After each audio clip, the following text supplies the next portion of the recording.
అన్న నమస్తే.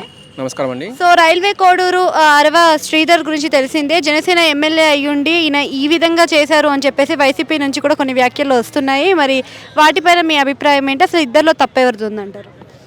చూడండి, ఫస్ట్ ఆఫ్ ఆల్ తప్పు అనేది పక్కన పెట్టేస్తే మనిషి నైజం తప్పు చేయడం అని చెప్పేసి అది ఎంత పుణ్యాత్మ అయినా కానీ తప్పు చేయాల్సింది. శ్రీకృష్ణుడు లాంటి వాడే తను తప్పు చేసినని చెప్పి చెప్పుకున్నాడు.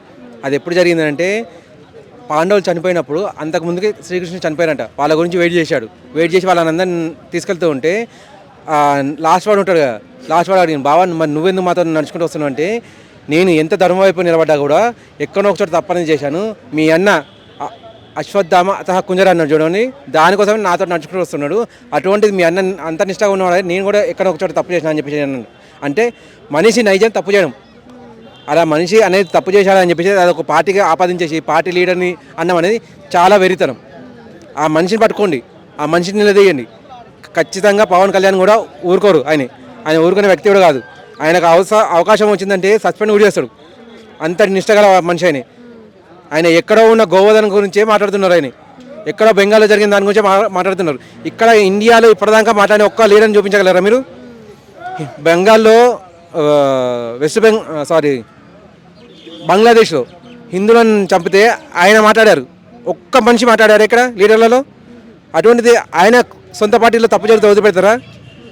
తప్పనేది ఎవరిదినా కూడా ఖచ్చితంగా ఆయన యాక్షన్ అనేది తీసుకుంటారు. అఫ్కోర్స్ ఇప్పుడు ఆ అమ్మాయి అనేది 5 సార్లు అబార్షన్ అని చెప్పేసి 5 సార్లు అబార్షన్ అయ్యేంత వరకు నువ్వెందుకున్నావు తల్లి? నీకన్నా ఆలోచన ఉండాలి కదా. పోనీ నేనే ఆ ప్లేస్లో ఉన్నాను అనుకోండి, 5 సార్లు అబార్షన్ అయ్యేంత వరకు నేను చూస్తానా? ఒక్కసారికి 2 సార్లు చూస్తా, 3 సార్లు టచ్ చేయకుండా ఊరుకుంటా. అమ్మ వద్దులే, గొడవ వద్దు అంటే బెదిరించాడు అని అంటుంది కదా. ఎంత బెదిరించినా కానీ 5వ సారికి ఎందుకు వచ్చినట్టు? 3వ సారికి రావాల్సింది, లేకపోతే 4వ సారికి రావాల్సింది, 2వ సారికి రావాల్సింది, ఫస్ట్ సారికి రావాల్సింది. ఇప్పుడు ఎంత బెదిరించినా కానీ ఇప్పుడు 5వ సారికి మాత్రం బెదిరించలేదా? అప్పుడు కూడా బెదిరింపు అనేది ఉంటుంది కదా ఖచ్చితంగా.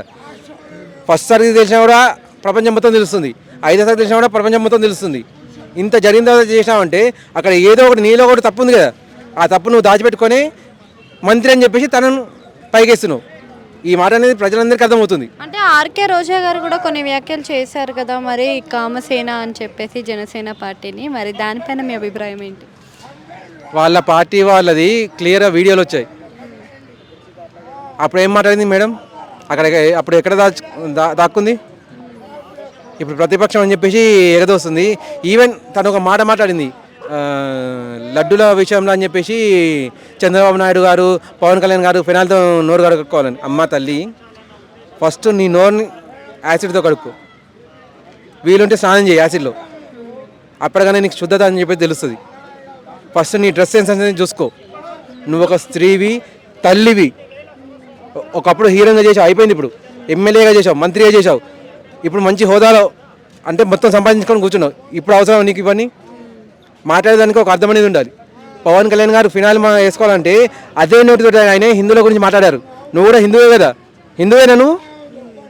ఒకసారి నిన్ను నువ్వు ప్రశ్నించుకో. నువ్వు ఎప్పుడైనా మాట్లాడావా బంగ్లాదేశ్లో హిందువులు చస్తున్నారని చెప్పేసి?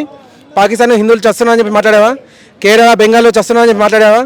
నువ్వు హిందువు అని చెప్పి నోరు తెరవలేకపోతున్నావు. ఆయన ఇన్నిట్లలో నోరు తెరుస్తున్నారు. మరి ఆయన్నే ఫినాయిల్ కట్టుకోవాలంటే మరి నువ్వేం వేసుకొని కట్టుకోవాలి? అది నీకే అర్థం కావాలి.